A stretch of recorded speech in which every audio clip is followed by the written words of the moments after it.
give us really the immediate impact that we're going to see across the region when it comes to restaurants? Well, I mean, basically there's a scramble right now. Luckily, most restaurants are closed on Mondays and Tuesdays. Those are sort of the days that are kind of downtime for restaurants as it is.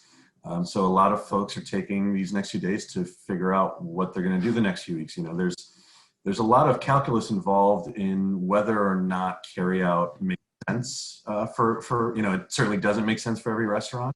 A second shutdown is pretty much everyone's worst nightmare at this point.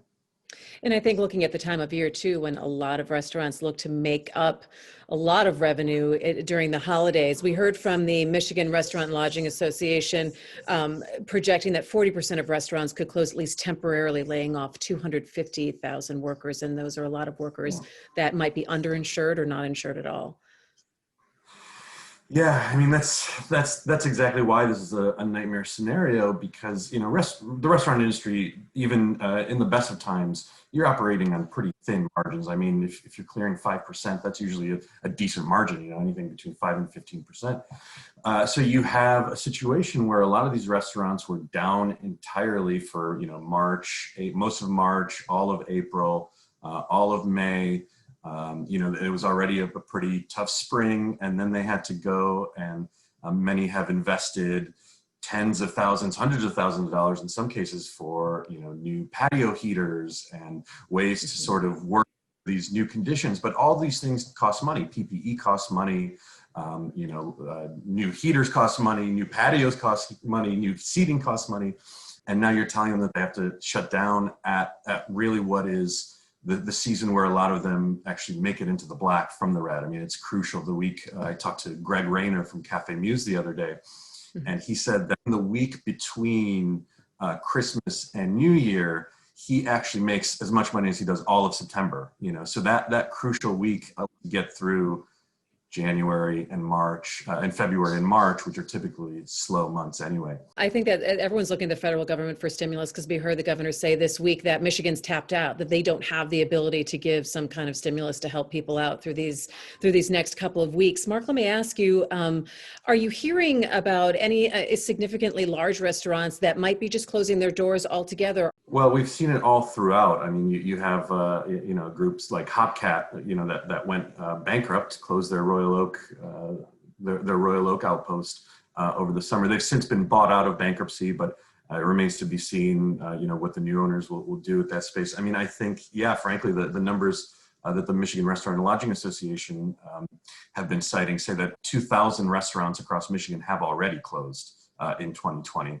Now there's, some of that is natural churn. It's a high churn industry, but those numbers are certainly higher than we're used to seeing. And they're projecting that another 4,000 could close. That really makes me think about the people who are working, whether they're the front of house or whether the bartenders or the wait staff, the kitchen staff. And it makes me think about people who might be changing their careers at this point, or stopping and saying, you know what, I'm kind of relieved it's been shut down because I no longer want to continue to put myself out there each week and working. What have you been hearing about employees and maybe just kind of changing focus altogether and changing profession altogether? Yeah, it's a scary time. I did a story in the summer about, sort of after this first, major sort of disruption for the restaurant industry, about folks, leaving for greener pastures elsewhere, because it is, it is an industry where you're constantly, particularly if you're in the front of the house, you are interacting with strangers. Many of them don't have health insurance. Front of house employees often rely on tips to survive, and tips are, they're processed differently. So a lot of times if they're cash tips, these servers don't even qualify for the meager unemployment that the state does offer without any federal support.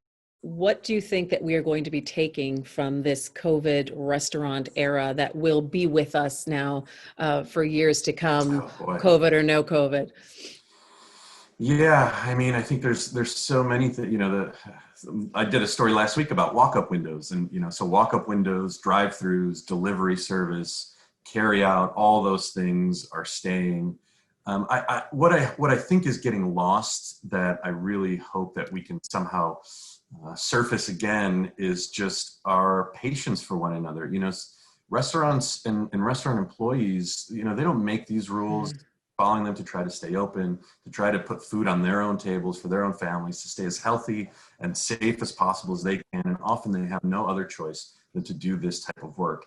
And that says something about our society, and it says something about the industry.